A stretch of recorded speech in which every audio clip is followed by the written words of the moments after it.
আসসালামু আলাইকুম দর্শক, আশা করছি আপনারা সবাই অনেক অনেক ভালো আছেন। তো দর্শক বন্ধুরা, রিউজ কন্টেন্ট আমাদের যখন ইউটিউব চ্যানেলের মধ্যে 1000 সাবস্ক্রাইব এবং 4000 ঘন্টা ওয়াচ টাইম ফিল আপ হয়ে যায়, তখন আমরা মনিটাইজেশনের জন্য অ্যাপ্লাই করে থাকি। এবং মনিটাইজেশনের জন্য অ্যাপ্লাই করার পর 2 দিন 3 দিন অথবা 5 দিন কিংবা 7 দিন ইউটিউবের যে কর্মকর্তারা আছে তারা যখন রিভিউ করে দেখে, আমরা অনেক সময় কারো দেখা যায় যে মনিটাইজটা অন হয়ে যায় এবং কারো দেখা যায় যে রিউজ কন্টেন্ট চলে আসে। অনেকের আবার এই রিউজ কন্টেন্টের মধ্যে আবার অনেক কিছু ভাগ আছে। অনেকের প্রবলেম দেখা যায় যে সব কিছু ভিডিও নিজের ভয়েস, নিজের ভিডিও, নিজের ফেস, তারপরও কিন্তু আপনার রিউজ কন্টেন্ট চলে আসে।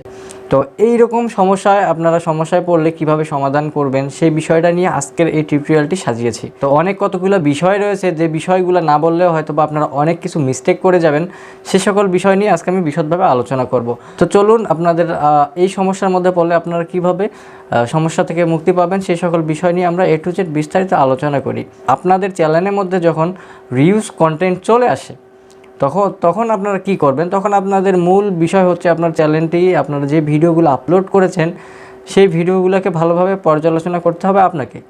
কোন ভিডিওর মধ্যে আপনার রিউজ আছে, ঠিক আছে? রিউজ হয় 2-3 ধরনের রিউজ আছে। আপনি দেখা যাচ্ছে একটি ভিডিও আপনি আপনার ইউটিউব চ্যানেল আপলোড করেছেন এর আগে, তো সেই ভিডিও থেকে কিছু অংশ আপনি কেটে আরেকটি ভিডিওতে আপনি সংযোগ করে দিয়েছেন, এটা কিন্তু রিউজের আন্ডারে পড়ে, ঠিক আছে? তো আপনি যদি 5-7 সেকেন্ড 10 সেকেন্ড নেন সেক্ষেত্রে হবে না, আপনাকে ফুলফিলভাবে এডিট করতে হবে। আপনার ভিডিও যে ব্রাইটনেস আছে, কালার গ্রেডিংটাকে আপনাকে এডিটিং করতে হবে। আপনাকে সাউন্ড যেটা আছে সাউন্ডটাকে একটু হালকা কম বেশি বা একটু ইফেক্টিভ করে দিতে হবে, যেন সাউন্ডটাকে যেন রিউজ না আসে কিংবা ভিডিও ফুটেজ থেকে যেন রিউজ না আসে, এই বিষয়গুলো আপনাকে খেয়াল রাখতে হবে।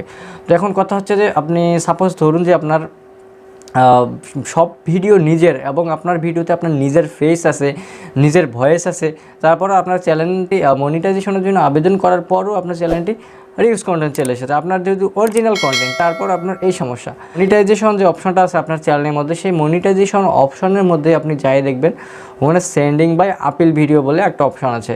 এখন কথা, সেন্ডিংয়ে আপিল ভিডিও, এখানে একটি আপিলের জন্য ইউটিউবের কাছে একটি আপিলের জন্য আপনাকে একটি ভিডিও তৈরি করে পাঠাতে হবে। সেটা 5 মিনিটের নিচে আপনার ভিডিওটা হতে হবে এবং ভিডিওটাকে আনলাইজড করে আপনাকে পাবলিশ করতে হবে, ঠিক আছে? আনলাইজড করে আপনাকে পাবলিশ করতে হবে। তো যাই হোক, এখন কথা সেটা না, কথা হচ্ছে যে আপনি যে ভিডিওটা বানাবেন সেটি কোন ভাষায় আপনি বানাবেন সেটি এখন আপনাকে বলবো।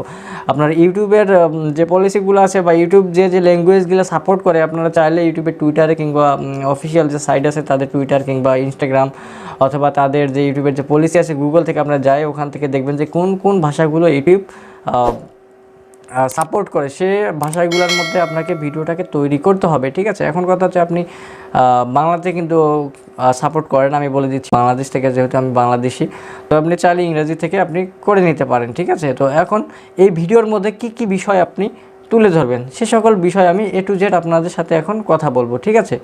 তো চলুন আমরা এখন জেনে নেব যে কোন কোন বিষয়গুলো আপনারা ভিডিওর মধ্যে তুলে ধরবেন। তো দর্শক বন্ধুরা, ভিডিওর শুরুতে আপনারা তুলে ধরবেন আপনার চ্যানেলের নামটাকে অবশ্যই আপনারা বলবেন, ঠিক আছে? আপনার চ্যানেলের নামটাকে আপনাকে অবশ্যই খুবই ক্লিয়ারভাবে এবং ভালোভাবে তুলে ধরতে হবে।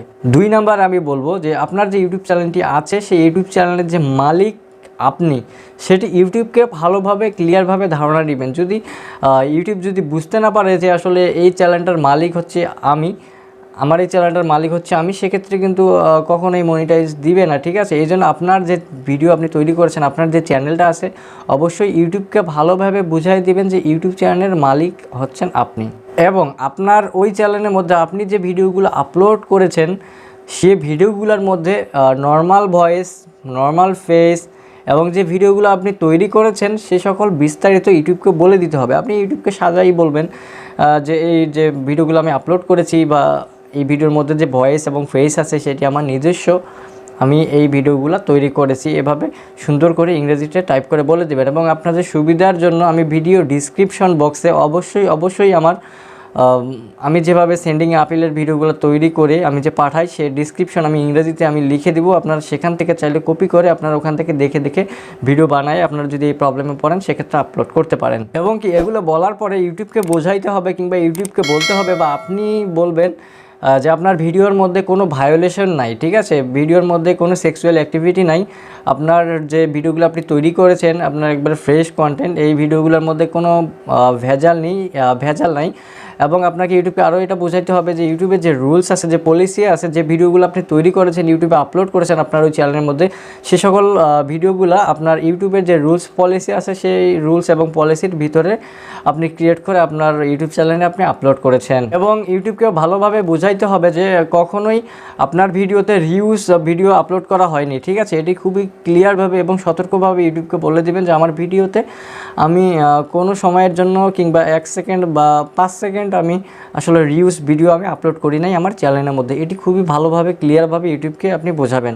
এর আগে আমি বলেই দিয়েছি যে আপনাকে অবশ্যই ভালোভাবে ইউটিউবকে বোঝাই দিতে হবে যে আপনার ভিডিওর মধ্যে নর্মাল ফেস এবং নর্মাল ভয়েস থাকতে হবে, ঠিক আছে। এটি তো আপনারা যে কোনো ইউটিউবারই জানেন যে নর্মাল ফেস এবং ভয়েস না থাকলে কখনোই আপনার ইউটিউব চ্যানেলে আপনি মনিটাইজেশন পাবেন না, ঠিক আছে। তো এই বিষয়টার উপরে একটু ভালোভাবে নজরদারি করবেন। এবং কি ভিডিওর ক্যাটাগরি এবং চ্যানেলের ক্যাটাগরি আপনাকে ঠিক রাখতে হবে অবশ্যই। তো সেই জিনিসটা ইউটিউবকে বলবেন যে আমার চ্যানেলটা হচ্ছে যে টেক রিলেটেড, আপনার যদি চ্যানেল হয়, ঠিক আছে, সেক্ষেত্রে আপনি ইউটিউবকে বোঝাবেন যে আমার এই চ্যানেলটি টেক রিলেটেড, আমি টেক ভিডিও আপলোড করে থাকি, ঠিক আছে। সেক্ষেত্রে আপনার ভিডিওর ক্যাটাগরি যদি টেক হয় সেক্ষেত্রে আপনি সায়েন্স অ্যান্ড টেকনোলজি ব্যবহার করতে পারেন, কিংবা আপনার যদি টেকের মধ্যে যদি এডুকেশনাল শিক্ষণীয় কোনো টিউটোরিয়াল নিয়ে আপনি যদি ভিডিও আপলোড করেন সেক্ষেত্রে আপনি এডুকেশনাল আপনি ক্যাটাগরি দিতে পারেন, ঠিক আছে, আপনার ভিডিওগুলোর মধ্যে। সেক্ষেত্রে এজন্যই আপনাকে ভিডিও ক্যাটাগরি এবং চ্যানেল ক্যাটাগরিটা আপনাকে উল্লেখ করতেই হবে সেই ভিডিওর মধ্যে। যদি ইউটিউব বুঝতে না পারে যে আপনার এই চ্যানেলের মধ্যে আপনি কোন ক্যাটাগরির চ্যানেল এবং কোন ক্যাটাগরির ভিডিও আপনি আপলোড করেছেন, এই জিনিসটা যদি মিল না থাকে সেটাও কিন্তু রিউজের আন্ডারে পড়ে। তো দর্শক বন্ধুরা, আপনি যদি এই বিষয়গুলো খুঁটিনাটি ভালোভাবে বিচার বিশ্লেষণ করে এই জিনিসগুলো বুঝে যদি আপনি এই কথাগুলোই আপনি যদি ইংরেজিতে ট্রান্সলেট করে আপনি যদি ইংরেজিতে বলে আমার মতো ফেস ক্যাম ভিডিও, এরকম একটি ফেস ক্যাম ভিডিও আপলোড আপনি করে আনলিস্ট করে সেই লিঙ্কটি দিয়ে যদি আপনি সাবমিট করেন আপনার ইউটিউব চ্যানেলের মধ্যে, যদি রিউজ কন্টেন্ট থাকে, আপনার যদি কোনো আপনার চ্যানেলের মধ্যে যদি নিজের ভিডিও থাকে, নিজের কন্টেন্ট থাকে, সেক্ষেত্রে আশা করি আমার এই প্রসেসটা অবলম্বন করে আপনি যদি আপিল করেন ইউটিউবের কাছে, আশা করি 24 ঘন্টার মধ্যে এই সমস্যার সমাধান হবে, আমি আশা রাখি। তো অনেকেই আমার কাছে পরামর্শ নিয়েছেন এবং অনেকেই আমার কাছে এই টিক্সটা দেখে নিয়ে কিন্তু আপিল করেছিল। আশা করি 98% লোক আসলে আপিল করার পর তাদের চ্যানেলটি মনিটাইজ পাইছে। তো যাই হোক দর্শক বন্ধুরা, আপনারা এই বিষয়গুলো ভিডিওর মধ্যে উল্লেখ করে আপনারা অবশ্যই রিউজ কন্টেন্টের জন্য আপিল করবেন, আশা করি খুবই কাজে লাগবে। তো দর্শক বন্ধুরা, এই ছিল আজকের এই ভিডিওটি। যদি আমাদের ভিডিওটি আপনাদের ভালো লেগে থাকে অবশ্যই আমাদের ভিডিওটি একটি লাইক দিয়ে দিবেন আর অবশ্যই আমাদের ইউটিউব চ্যানেলটি সাবস্ক্রাইব করে নেবেন। তো সবাইকে ধন্যবাদ। আসসালামু আলাইকুম।